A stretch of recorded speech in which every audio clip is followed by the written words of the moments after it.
This is a Shares for Beginners quick tip. Essential lessons. Questions answered. The first episode of this podcast was released in February 2019, and my first guest was a financial advisor named Rob Gilmore.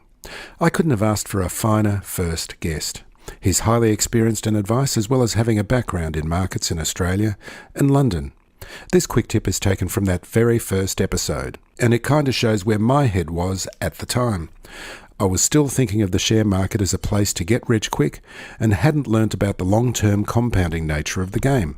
It's my main goal with the podcast, to make sure that listeners don't make the same stupid mistakes that I made. Here's a little segment about ways that you can invest and the ones to be very, very careful of. I guess there's a number of different ways to invest in shares. You can access shares through a managed fund, and that's where you're effectively outsourcing the stock picking and employing the expertise of a manager. And that can be really useful to, say, access shares overseas. So people talk to me about investing in Asia. Well, I really wouldn't know where to start in the Chinese stock market, but I know managers that are pretty good at it. So there's managed funds, and using those is a great way to get access to a specific type of strategy or segment of the global share market. Can you explain to me in a managed fund, just in a bit more detail about how it works? Well, managed fund, you give your money to a fund manager.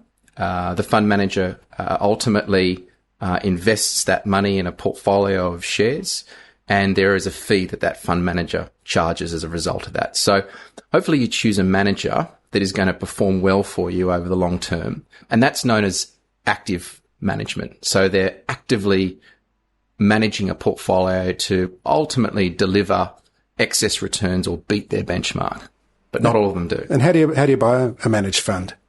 You can go to a fund manager directly. Mm-hmm. You can buy managed funds these days on the ASX through what's called M funds, which is a very easy way to access managed funds. A lot of managed funds these days are also traded on the ASX in the form of exchange traded managed funds. So ETFs. Yeah, they're like ETFs. An ETF is similar to a managed fund? Well, typically an ETF, and how they're commonly known as, is really like an index type strategy, a very passive form of investing. And really ETFs grew from the perspective that, well, a lot of fund managers actually don't beat the benchmark. And when I say benchmark, I'm talking about, say, the ASX 200, for example. And mathematically, you can't have all fund managers beating the benchmark, particularly when they're charging a fee. So they've not only got to beat the benchmark, they've got to beat the benchmark plus their fee. And mathematically, it's impossible for all of them to beat that benchmark. And that's really where a chap by the name of Jack Bogle pioneered index investing, saying, well, there's all these fund managers out there charging a fee. Most of them don't beat the benchmark. Well, why don't we just invest in the benchmark? And that's really where index investing came from, and how a lot of exchange traded funds were created to just buy the index. And that's known as passive investing. So there's no one actually choosing the stocks. They're just buying the stocks in the benchmark, and a mathematical algorithm is adjusting that every day.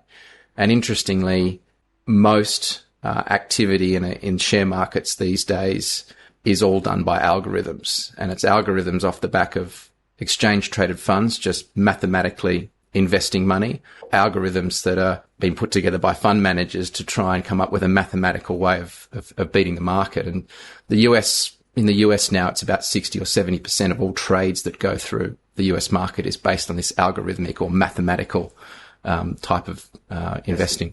So it's leaving it up to the computers to do all the management of the funds. Yeah, look, that's right. And over the last decade, a lot of money has gone from the managed funds, the active managers that are stock picking, over to the exchange traded funds where it's just run by an algorithm and people are buying an index. And that in itself has issues from a market perspective, but that's been the real trend. Because that's going to have a big influence on how the market moves. Look, it does. And it's a little bit unknown territory as you look forward. If you start to get to a certain percentage of the market that is dominated by these algorithms and these exchange traded funds, how does a market react in a time of panic when all the algorithms kick in and dips get amplified. Yeah, it's interesting to see how that will develop, and it really goes against the sort of whole idea of a market, which is about people allocating capital to the best companies that are going to make the best use of that money. So it has its issues, definitely. Okay, so exploring the exchange-traded fund, say one that invests in the ASX 200 only. The ASX 200 is not set in stone. It's changing all the time. Some companies are coming in, some companies are going out, and I don't want to use the word weighting, but the proportion that each company occupies of that ASX 200 changes. So is that what an ETF is doing, is managing that? Well, that's exactly right. It's structured based on the size of each company. So, if your biggest company in the index is CBA, Commonwealth Bank, then your exchange traded fund is going to be the biggest holding in it. And it's interesting, the bigger that these companies get, bigger the proportion of the index that they occupy, and the exchange traded funds have to buy more of it.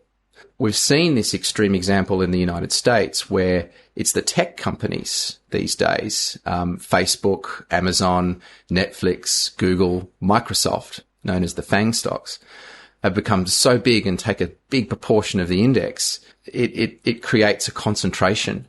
So the bigger they get, more capital goes in, which is kind of fundamentally flawed. You shouldn't be putting more capital into something just because it's bigger.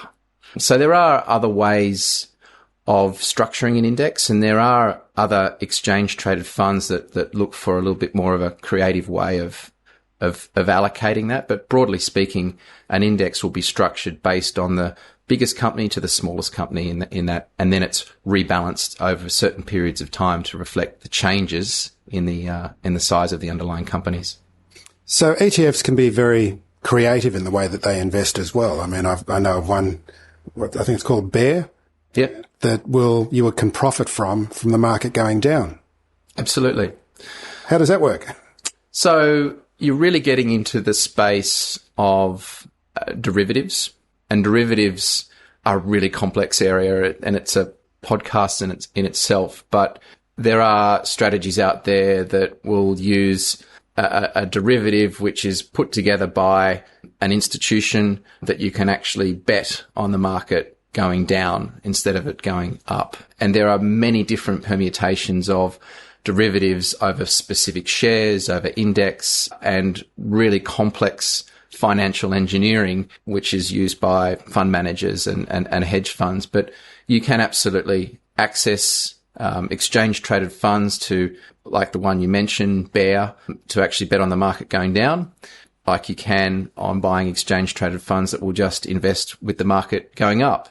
You can also buy exchange traded funds that also have a specific mathematical strategy, exchange traded funds that have a slightly different makeup of the index, and exchange traded funds that access different markets around the world. So it's a really, really cool way of a smorgasbord. Yeah, of accessing different types of markets and different types of strategies, and they generally come at a fairly low cost. So there's a plethora of choice out there. Options are a kind of derivative, and these are derived from the underlying value of a share. How do you make money out of an option? There's two kinds of options. Look, options, you can buy and sell option contracts over many different types of assets. It's done over shares and indexes. The two types of options are call options or put options.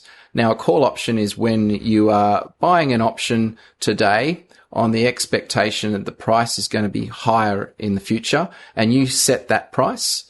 And conversely, a put option is something that you buy, and it gives you the option to sell at a future date on the expectation that the price is going to be lower. Now, the thing about options is they are contracts, and they are contracts over a set period of time. And so once you get to that time point of when an option will mature, then it can be in the money or out of the money. And if it's out of the money, you've done your dough in terms of what you paid for that initial option. If it's in the money, then it's really the difference that between the price you can buy or sell at and the strike price of the option. Okay, and we're threatening to do the Greeks at any time now too. It's that's very complex. Yeah. And the other derivative out there that's widely used are futures contracts. Yeah, and CFDs and warrants. There's a whole range of look. I think if you're talking about introducing the share market for beginners, it's important to understand the different platforms out there that people can access the share market. Traditionally, it's going through a broker where you buy the actual share in the company. But there are other ways to access the share market through contracts for difference. And it's really important to understand what those are, because you can put a very small amount of money on to get exposure to a stock, but essentially it's highly leveraged and it does expose the investor to losing a lot more money from a very, very small position. So it's important to understand exactly how you're accessing the market and being aware of the risks. Phil Muscatello and FinPods are authorised reps of Money Sherpa. The information in this podcast is general in nature and doesn't take into account your personal situation.